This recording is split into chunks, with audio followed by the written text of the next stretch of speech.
Bonjour, dans cette vidéo, nous nous attarderons à un élément clé de la direction musicale, soit la communication.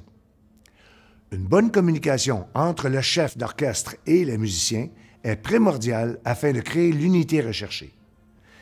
Cette vidéo est conçue dans l'objectif de susciter une réflexion face aux éléments clés de la communication dans le contexte de la direction musicale.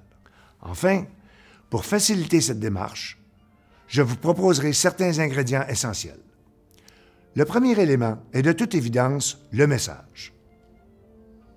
En direction, il n'y a pas de communication sans message. Le chef est donc premièrement un messager. Nous conviendrons qu'un messager sans message est un bien pauvre messager. Mais à quel endroit le chef d'orchestre puisera-t-il son message? Vous l'avez deviné, dans la partition. Le chef devient donc un messager du compositeur.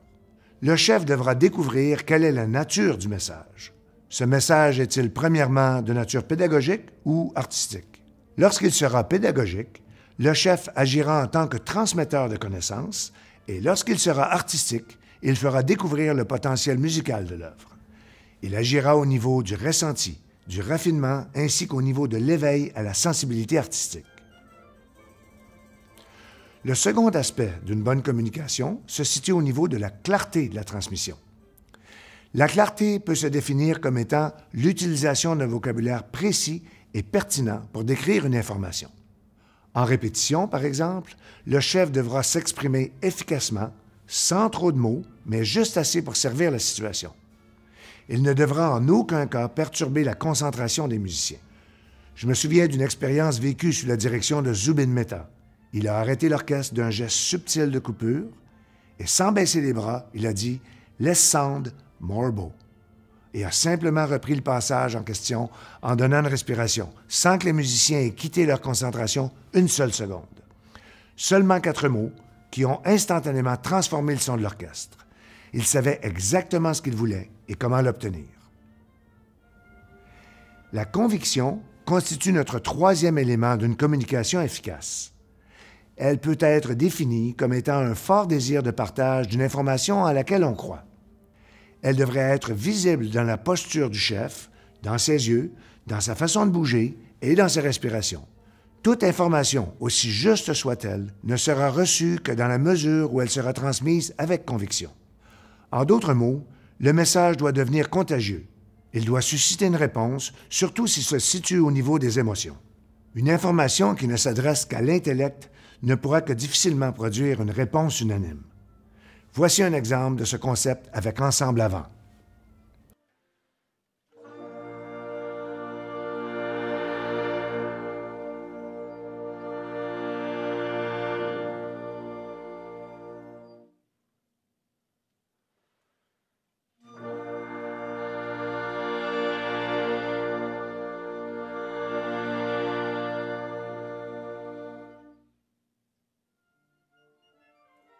Notre quatrième point est ce que nous appellerons la vision. Elle se développe par l'étude de la partition. Elle se construit en analysant le vocabulaire du compositeur et en essayant d'imaginer, autant que possible, le potentiel musical de l'œuvre. Le chef doit démontrer qu'il chemine à l'intérieur d'un plan. Il doit démontrer qu'il a une perspective globale de la démarche. C'est cet aspect qui saura maintenir l'intérêt collectif à son plus haut niveau. Il doit expliquer certains liens qui existent entre les différents aspects du jeu afin que la vision globale puisse être saisie et acceptée par l'ensemble des musiciens. Parfois, les motivations individuelles des jeunes musiciens peuvent être très variées, mais un chef qui saura inspirer ses musiciens par sa vision en utilisant des analogies vivantes pourra influencer les perceptions individuelles et ainsi réussir à engager ses musiciens dans une vision collective qui sera plus unifiée. La rétroaction, plus communément appelée feedback, constitue le prochain ingrédient d'une bonne communication. Un chef qui confirme régulièrement que les musiciens ont bien compris l'interprétation recherchée ou ont bien reçu l'instruction, met en quelque sorte son sceau d'approbation sur le travail effectué.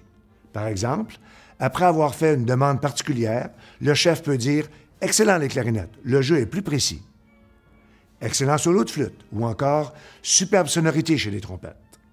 Cet aspect est à la fois encourageant et tend à renforcer le niveau d'attention des musiciens. Il sert aussi à finaliser le travail en lui inculquant une sorte de permanence. Enfin, le dernier élément est la qualité du récepteur. C'est le dernier, mais certainement pas le moins important. Étant donné que le message a été le premier élément développé simplement parce qu'il est le plus important, j'aime comparer le message à une semence, le chef étant le semeur et le musicien le récepteur, ou si l'on veut, le terrain.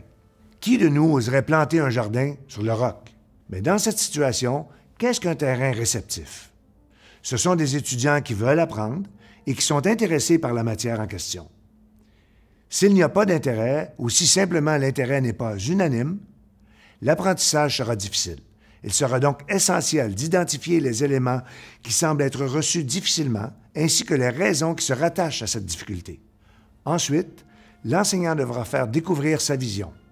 Il faut donc rejoindre nos étudiants dans leur réalité avant de pouvoir leur enseigner des notions nouvelles de créativité. Il serait donc sage de les questionner sur les raisons qui les ont poussés à devenir de jeunes musiciens, de les questionner aussi sur leurs préférences musicales et de les impliquer dans vos choix, et ce, tout en les guidant, en leur suggérant différentes possibilités. En terminant, ces éléments clés de la communication représentent en quelque sorte la fondation de votre démarche. Ils vous serviront de guide dans la réalisation de vos objectifs. Plusieurs ouvrages traitent de ce sujet. Nous vous en proposons quelques-uns pour approfondir votre démarche.